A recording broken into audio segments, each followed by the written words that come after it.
I know this is a very tall order, but is it possible for you to characterize comparatively briefly, I mean within the context of a television discussion, what it is that Rawls is saying?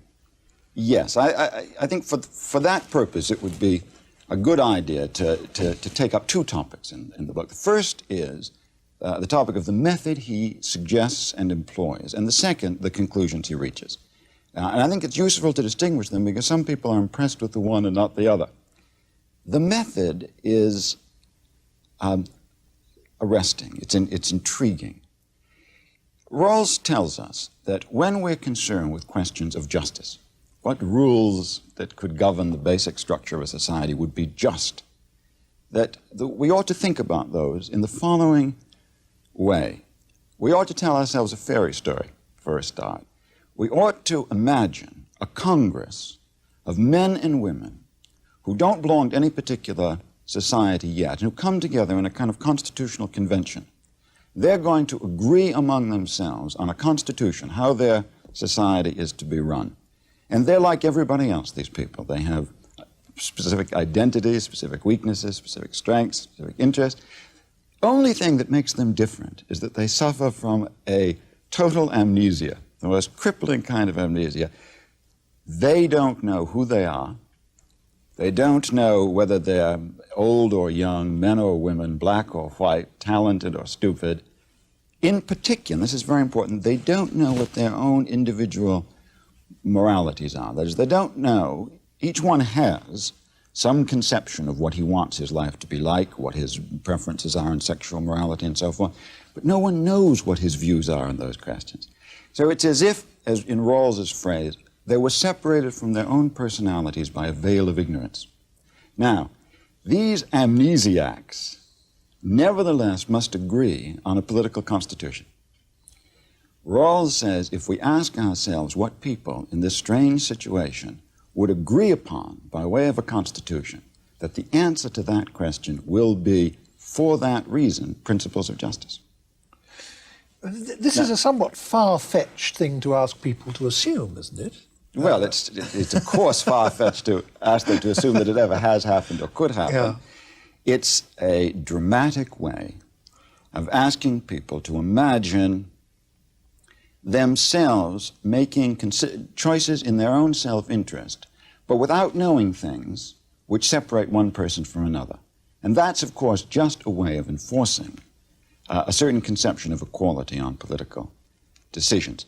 But for the moment, I think it's better not to leave behind the myth, because the myth has itself great power. Now, the question is, what would people in this situation agree upon? And that's the second question, namely, the second topic, namely, what conclusions does this method yield? These are two, and Rawls calls them the two principles of justice. They are principles, I should say, for a society with a certain measure of economic development, so that there's enough to feed everyone. Once you reach that point, says Rawls, people in the original position, as he calls this strange situation, would agree on the following two principles. First, everyone shall have, to the greatest degree possible, the basic liberties which Rawls enumerates. These basic liberties are the conventional political liberties, liberty to vote, liberty to speak on political matters, freedom of conscience. They also include freedom to hold personal property, to be protected in your person, not to be arrested suddenly and without due cause and so forth. The conventional, what you might call liberal liberties, are protected in this way. Secondly, the second principle of justice, no inequality in society, in distribution, no difference in wealth, is to be tolerated unless that difference works for the benefit of the worst off group in the society. It's a very dramatic principle, the second principle. It means that if you could change society by making it overall poorer, so the middle class, for instance, was substantially worse off, you should do so if the result of that is to benefit the lowest off group in the society.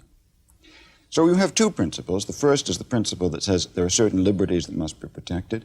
The second is the rather more egalitarian principle that says look to the situation of the worst off group. Every change in the social structure should benefit that group. The two principles are related through what Rawls calls the principle of priority. He calls it a lexicographic ordering, and says that the first principle dominates over the second. What that means is that even if, for example, it would benefit the worst off group in the society to abridge political liberties, take away rights of free speech, even if that would benefit the worst off groups in society, you must not do it. Only when liberty has been protected to the full are you entitled to consider the economic questions raised by the second principle. When you do come to those economic considerations, you must benefit the worst off class, but you can't do that until everyone's liberties are sufficiently protected. What do you yourself regard as the chief shortcomings of the theory? I think that Rawls relies too much on rather technical arguments, appealing in a very learned way to recent work in economics about what people in his original position would do. And I think those arguments are to some degree flawed. That is, it doesn't seem to be inevitable that people in his original position would come up with just what he has. I think what's more important, and what I wish he had stressed more, is the deep theory that underlies the use of this device, the sort of thing that you ask for when you say, quite rightly, why should what people decide in this rather strange situation, why should that have to do with justice? So I think it's a weakness that he, as it were, hides the real question, or appears to hide the real question. But I also think that's the great strength of the book. That is, this is the kind of a book in which the usefulness, the importance of the book is not exhausted by the particular arguments it makes. It presents us with an enterprise and says to us, look, if these conclusions are appealing to you, if the idea that we must think about justice by thinking about them through these devices of fairness is at all appealing, why is that so? Doesn't this tell us something about our philosophical capacities? Doesn't it tell us something about our moral capacities that we think this? Doesn't it help to structure how we think about it? Now, it's an enterprise. Rawls' book, one of the reasons why it's so important is that it's launched an enterprise of thinking along these lines, of which he would be the first to say that this book is only the beginning. Each person who reads it will have a different vision of what the enterprise is. I, for one, have a particular way of reading this book that makes it seem more important to me. And that is this. It does seem to me that the great question, the root question for liberalism, by liberalism, of course, I don't mean party politics, and I'm not referring to the Liberal Party as a party in this country. I mean the philosophic doctrine, the philosophic political theory called liberalism. The root question, it seems to me, is this. There are two possible approaches to the question of what is just. What is justice in community? One theory says that the answer to what is justice, what arrangements of goods in society is just, depends upon the answer to a further question, namely, what kinds of lives should men and women lead? What counts as excellence in a human being? One theory says, treat people as excellent people, according to some theory, would wish to be treated. The liberal rejects that notion of justice.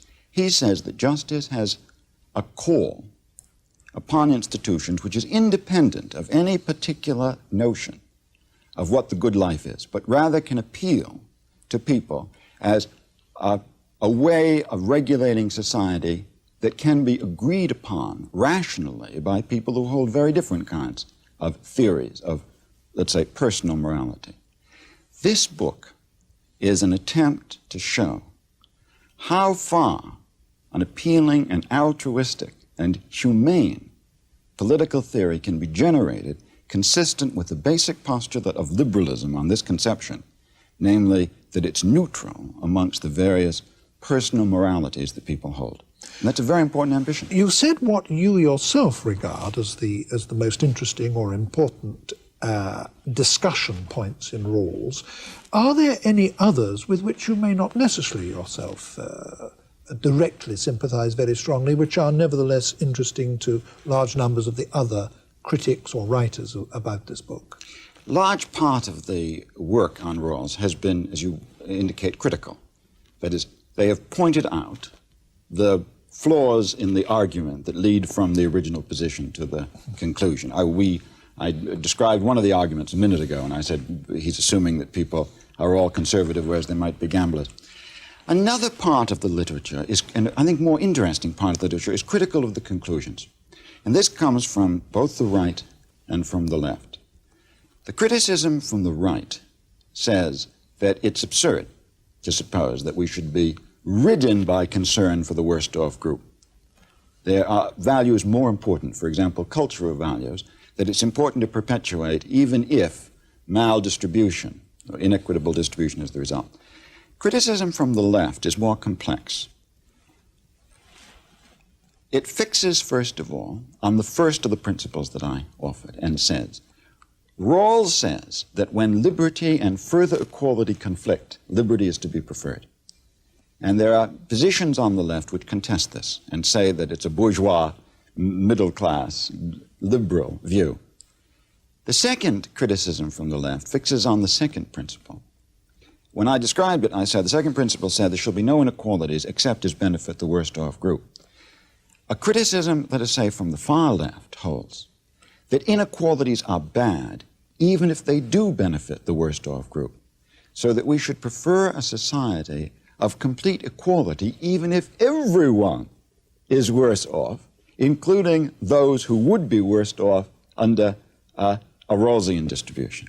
That strikes me as being a masochistic view, but it is held by some serious people. Oh, it is indeed, who make the argument that envy or resentment is itself such a divisive thing that the self-respect, the damage to self-respect that comes from seeing others better off in a social structure is such a malign influence on personality that it's wrong to suppose, in effect, that they can be better off if they're materially better off, but other people are better off still. Yes, it's a view that's very strongly held. I would say of all the criticisms of Rawls, the one most fiercely contested is this seemingly cut off your nose to spite your face view.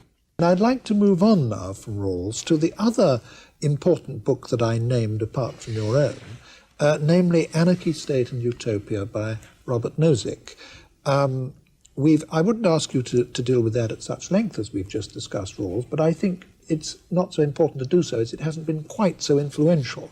But could you do, as it were, do more briefly for Nozick what you've just done for Rawls? I'll try. Nozick starts his argument with remarkable proposition. It's remarkable in its simplicity. Individuals have rights, he says, and there are some things that cannot be done to them without violating their rights. Well, that's an unexceptional statement. Of course that's so. But then we find out what these rights are. And it turns out that the Nozickian rights have this force, that it is wrong either to injure a person or take away his property for any reason except with his consent, unless to do so is necessary to protect someone else's rights to his property or his person. Now, this means, this is very, very strong. Indeed, it's so strong that one might ask, is it possible to have a state at all that respects that principle? And surprisingly, the first third and the most densely argued part of Nozick's book is presented as a defense of the state itself against the anarchist. Nozick obviously takes this as no mean question.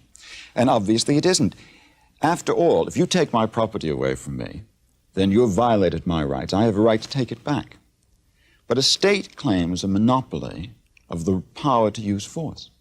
The state claims the right to stop me from taking back my property against you. I've got to go to the police and ask them to do it. It prevents you from taking the law into your own hands, yes, as every state must. Yes, but what it's done is to violate my right, because it stopped me from doing something which I have every right, according to Nozick, to do, namely to protect my own property, which you've wrongly taken from me. Nevertheless, Nozick agrees that if everyone did take the law into his own hands, there'd be anarchy. So the question is, what's wrong with anarchy? And his argument here is very elaborate. It may or may not work. There's a considerable doubt about it. But in any event, the upshot of the argument is that there can be a state. There can be what Nozick calls a night watchman state, which means a state that exists simply to protect property and person, to punish people on behalf of other people. Question then arises, can the state do any more than that? After all, modern states do a lot more than that. They tax you and me and use the money they get in taxes to help other people or to do things in the common interest. Nozick gives that question a very firm answer. No. The state may not do anything except act as a night watchman. It may not tax, for example, for any purpose other than supporting the police. There are no doubt a lot of people listening who would feel some sympathy with that view. Yeah. And Nozick has been rather popular in certain political circles for at least this part of his views. Now, what argument could he give for this defense of what he calls the minimal or night watchman state? Well, his argument is this, in large part. Its argument is typically ingenious and complex, but I think the main thrust of it comes to this. He asks us to distinguish between two kinds of theories about what he calls justice in distribution. We each have certain things in society which we own, and the question is that distribution just? Now, says Nozick, one theory is what he calls a historical theory, and that says this. The present holdings are just. What you own, you justly own, provided people gave it to you voluntarily, either as a gift or in return for what you did for them. If, however, it was taken away from anyone else, by taxation, for example, and then given to you, the holding is not just. This, of course, makes holdings, this, of course, would tolerate the most inequitable distribution you can imagine. The second kind of theory, says Nozick, of justice, doesn't appeal just to history as his does, who gave who to what, but rather offers some general pattern and says, let us look at how the thing ended up. The simplest form of a patterned theory, as Nozick calls them, is an egalitarian theory. Unless things ended up equal, it's wrong, even if it was all done voluntarily. Now, Nozick says only a patterned theory could oppose his view of the limited power of the state. Because if the state is going to intervene to take money away from some and give it to others, it must be in pursuit of a pattern. Nozick, therefore, wishes to argue that any patterned theory is intolerable. And his argument goes like this. He says, suppose you could collect all the holdings, sweep up everyone's wealth, and distribute it all according to your favorite pattern. Suppose you're an egalitarian, you distribute the same amount to everyone. Now, you turn your back, and people are going to begin trading with one another.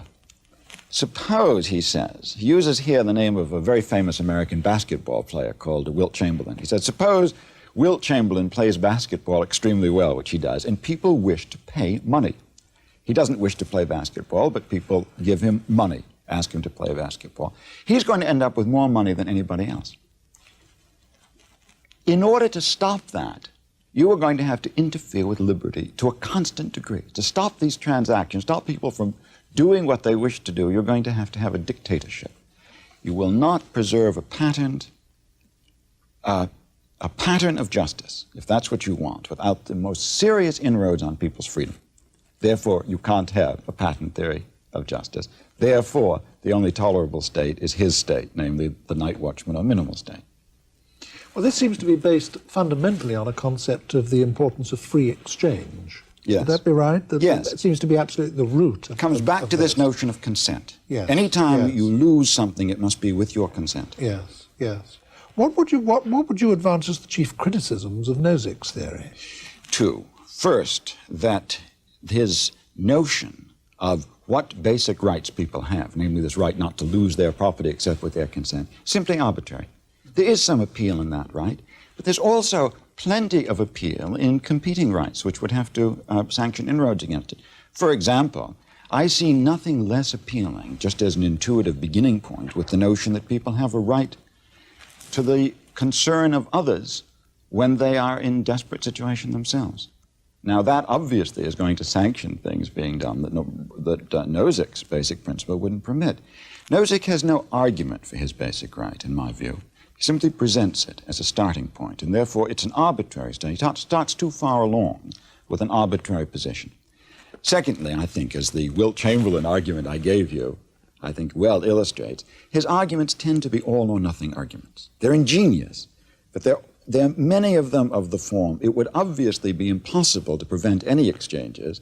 Therefore, it follows that automatically, if that's a great injustice, a little interference with liberty is a also an injustice, possibly a smaller one. And of course that doesn't follow.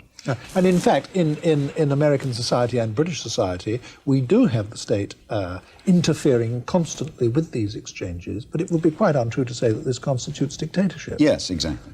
There's a certain threshold of interference, a threshold of degree and kind. Obviously, taxing a man, taxing Wilt Chamberlain at the end of the year and saying you've got to give back half of what you've earned, is not the kind of interference with liberty that it would be to say no one can pay money to see him play basketball. Those are two different things.